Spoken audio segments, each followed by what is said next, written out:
Bienvenidos a nuestro podcast Conocimiento Artístico. En este capítulo veremos sobre el arte romano y el arte paleocristiano. Yo soy Isidora Valdés, Antonia Soto, Ornella de Lucas, Tamara Aguirre, Brenda Candia, Camila Durán y Irene Aguilar. Esta vez comenzaremos por la religión y la influencia en el arte romano. Bien, como ya sabemos, los romanos eran politeístas debido a que adoptaron y adaptaron la religión griega. Lo que más se llevaba a cabo era un culto hacia el emperador, puesto que si bien tenían sus dioses, incluso cada familia tenía y hacía culto a sus propios espíritus, esto quedaba más que nada de forma privada. De forma pública se hacía un culto hacia el emperador, donde en templos se hacían sacrificios, se hacían ritos, banquetes, y todo lo artístico, por así decirlo, quedaba más que nada hacia lo utilitario, como por ejemplo los acueductos y demás arquitecturas que hicieron los romanos. Bueno, ahora veremos sobre la arquitectura y la pintura de los romanos.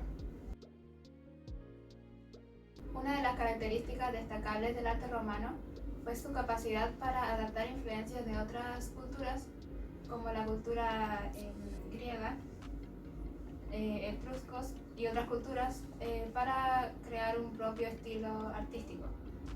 En sus pinturas, la figura humana era representada de forma expresiva, natural y realista, mostrando una vida común. Utilizaban el mosaico, que es una técnica que consiste en unir pequeñas piezas para formar una figura, y de esta manera decoraban muros y pisos con paisajes, retratos y escenas bélicas, escenas cotidianas incluyendo mitológicas y bélicas. Un ejemplo es el mosaico llamado la Academia de Platón, que data del siglo I después de Cristo y fue hallado en Pompeya, Nápoles. Su origen es desconocido y fue encontrado en la casa de campo de Titus Siminius. Los romanos también utilizaban tres técnicas que son conocidas como la técnica de fresco, que es cuando pintaban en una pared aún húmeda para que la pintura se adhiera mejor y durara más tiempo. También está la técnica de temple, que era yema de huevo diluida en agua y se aplicaba con un pincel. Y la técnica encausto, que era donde se mezclaba el pigmento con cera derretida y se aplicaba en madera, piedra o paredes. Todas estas técnicas eran utilizadas para crear murales, pinturas sobre madera, retratos, detalles arquitectónicos y decorar objetos. La arquitectura romana fue muy destacada por su innovación en las técnicas y las variadas funciones que tenía. Los romanos pudieron perfeccionar el uso del hormigón para así mejorar sus estructuras y desarrollarlas, como serían las cúpulas, los arcos y las bóvedas. Así también creaban edificios públicos impresionantes, que serían los teatros, los anfiteatros, entre otros. También teníamos las estructuras de acueductos, puentes y caminos, y las viviendas siendo los domus o las insulares.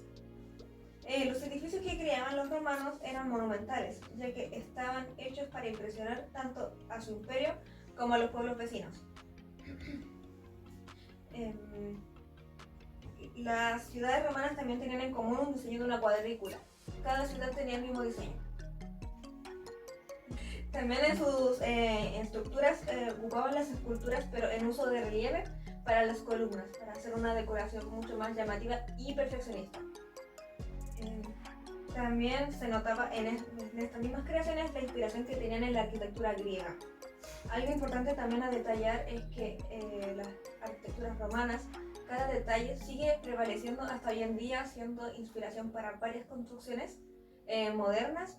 Una de las construcciones antiguas de los romanos que podemos más destacar sería el Coliseo. ya que aún se sigue visitando y es una de las estructuras que más se mantiene en pie a pesar de ser algo tan monumental y hecho en esos tiempos. Muchas gracias. Ahora iremos con lo religioso en el paleocristiano.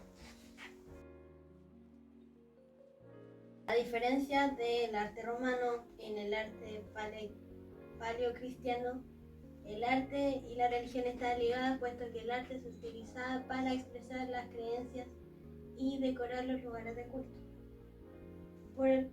Dentro de los ejemplos que podemos encontrar son los símbolos, que dentro de los más comunes está el buen pastor, el pez, el crismón y el ancla. Otro ejemplo, un ejemplo de la arquitectura puede ser las basílicas, que con la legalización del cristianismo bajo Constantino en el siglo IV, los cristianos comenzaron a construir basílicas que eran utilizadas inicialmente en la Roma pagana para reuniones y juicios adaptados para el culto cristiano. Y otro ejemplo que se puede dar son los manuscritos iluminados, que los cristianos evangélicos y otros textos sagrados comenzaron a ser ricamente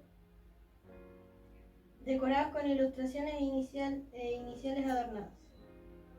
En resumen, el arte paleocristiano era utilizado principalmente para expresar las creencias, la religión y para educar a los jóvenes. Muchas gracias por la información. Ahora veremos sobre el paleocristiano escultóricas y la pictórica paleocristiana.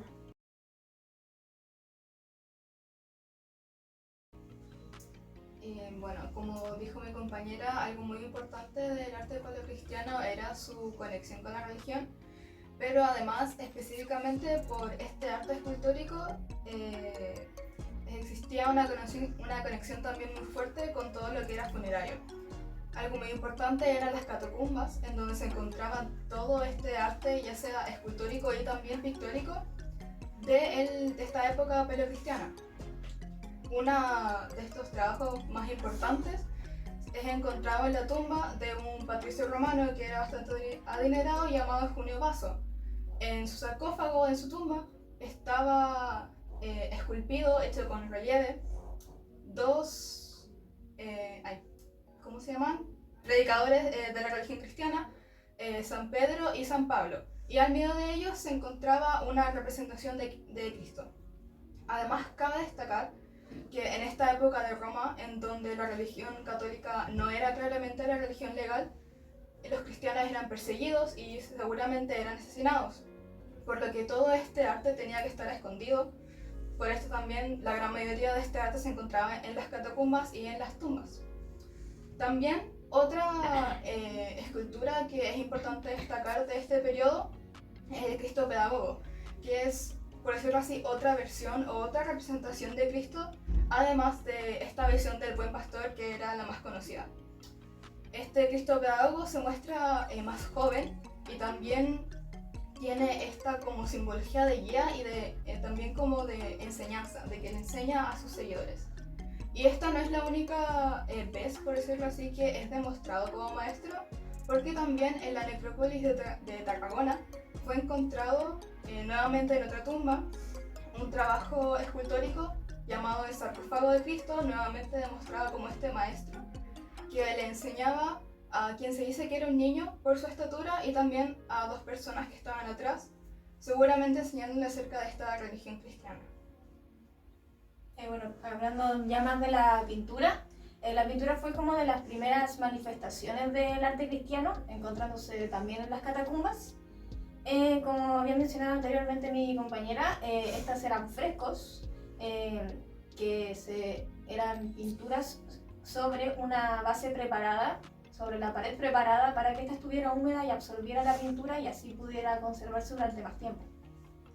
Una característica principal de la pintura es que eran representaciones muy simples y no tenían mayor complejidad artística como de perspectiva o de volumen, y no buscaban ese realismo que buscaba el arte romano, ya que los cristianos se enfocaban en transmitir un mensaje y educar a los fieles, que en ese tiempo la mayoría eran analfabetos, entonces por eso las imágenes tenían que ser claras y representaban estas estos hechos bíblicos de manera muy clara y muy concisa para poder educar y decir, dejar este testamento de este fue Jesús, esto hizo.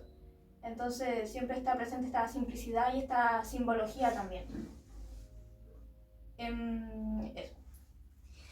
Muchas gracias por la información compartida. Un momento. Olvidé agregar el ejemplo de las catacumbas de Priscila, en donde se nos muestra a Jesús como el buen pastor, como con esta flema de guía. Un guía bueno que en esta pintura se representa a Jesús con 3 cabras, que serían como el rebaño, las ovejas, sus fieles. Pero lo curioso es que también en sus espaldas podemos ver una oveja, lo que podría simbolizar que Jesús no solamente guía, sino que también carga con el peso de sus fieles. Muchas gracias por la información compartida.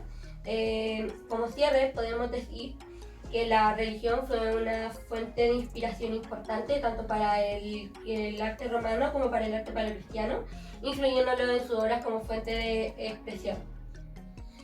Con esto...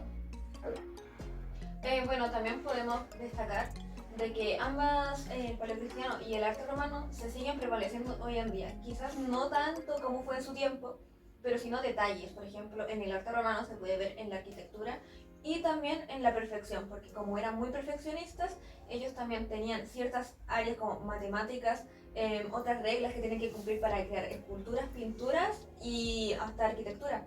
Siempre tienen que seguir una regla y estas se mantienen hoy en día.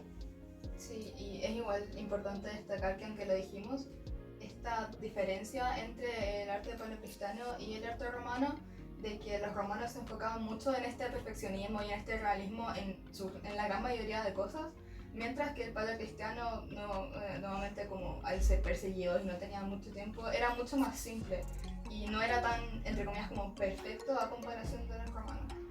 También decir que hasta hoy en día incluso la simbología cristiana sigue siendo muy importante y la visualidad, a pesar de que hoy en día el porcentaje de los fieles ya es muy poco, los que son analfabetos, en general se siguen usando las imágenes para educar en el ámbito cristiano y sigue siendo algo muy importante. También otra cosa que podemos añadir es que ambas, para crear sus obras o arquitecturas, todo esto, utilizaban materiales que para nosotros actualmente son fáciles de conseguir o de otras maneras, pero en su tiempo fueron innovadores. Por ejemplo, el uso del huevo. El Coliseo fue hecho con huevo y otras cosas más, lo que a nosotros nos sorprende al verlo de lejos, porque nunca imaginaríamos ocupar un huevo para una estructura. Claro. Y bueno, con eso concluimos el capítulo de hoy. Nosotros somos Sufrimiento Artístico y nos vemos el próximo capítulo.